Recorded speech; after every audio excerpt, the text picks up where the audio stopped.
अस्सलाम वालेकुम जी। Fundamental of physics Halliday Resnick Walker का 10th एडिशन है। चैप्टर 4 है motion in 2 and 3 dimensional. Problem number 82 है। 200 मीटर का दरिया है जो यूनिफॉर्म स्पीड के साथ चल रहा है। 1.1 मीटर जंगल में से गुजरता है ईस्ट की जानिब। अब ईस्ट हमारे आई एक्सिस एक्स एक्सिस की जानिब आ जाएगा।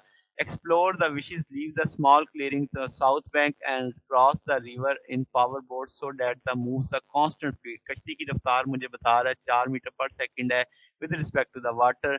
There is a clearing on a north 82-meter upstream है from the point directly opposite clearing the south bank। यानी कि अब आपके पास एक क्लियरिंग है जिसमें 82 मीटर अपवर्ड अपस्ट्रीम चल रहा है और उसी जानिब हमने लेके चलना है आपके पास। तो उसकी बोट की रफ्तार आ जाएगी इनटू टाइम, तो उसकी दूरी भी पता लग जाएगी कि कितना वो फासला उसको उस तरफ जाके करना पड़ेगा। तो अब आपके पास what direction must be the boat pointed to travel straight up to the line. और अब आपके पास clearing the north bank, how long the boat take to cross the river. अब क्वेश्चन में दो हिस्से देखें। अगर आप देखें वो कहते हैं small clearing on the south bank, ठीक है।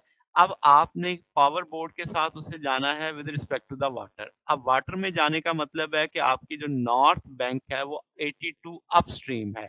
जो पॉइंट डायरेक्टली, ये असल वर्ड है, पॉइंट डायरेक्टली अपोजिट किसके, clearing of the south bank. तो इसका मतलब 82, अगर हम इस तरफ जाएंगे तो उसके अपोजिट 82 इस तरफ आ जाएगा।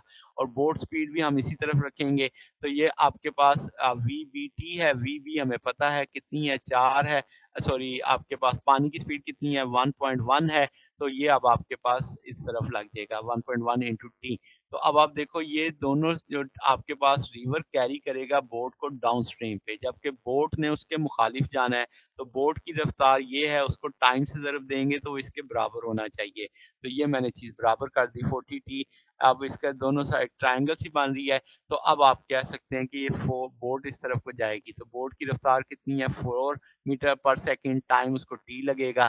तो यहाँ से इस दोनों तरफ का स्क्वायर उठा लेंगे, सॉल्व करेंगे तो ये टी का क्वाड्रेंट टूल आ जाएगा। इसको लगाएंगे, पॉजिटिव वैल्यू लेंगे, नेगेटिव को निगलेक्ट करेंगे, 62.6 आ जाएगा। अब आपके पास इसका मतलब दूसरे सवाल का जो जवाब तो पता लग गया कि 62.6 सेकंड लगेंगे। अब वो किस एंगल पे जाएगा, तो इसमें से हम उठा लेते हैं। एक ट्रायंगल बनी हुई है, तो ये आपका थीटा के सामने वर्टिकल है, ये हॉरिजॉन्टल है। तो ये वर्टिकल और हॉरिजॉन्टल में टी की वैल्यू डाल दी है।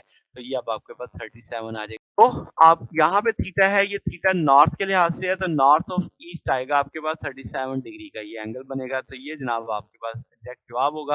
अगर आपको इसमें कोई बात पूछनी हो, डाउट हो तो नीचे कमेंट्स में पूछ सकते हैं। वीडियो अच्छी लगी हो तो वीडियो को लाइक कीजिएगा, दोस्तों के साथ शेयर कीजिएगा, चैनल को सब्सक्राइब कर दीजिएगा। अब तक के लिए इतना ही, बाकी इंशाल्लाह हम नेक्स्ट देखेंगे। ओके, अल्लाह हाफिज।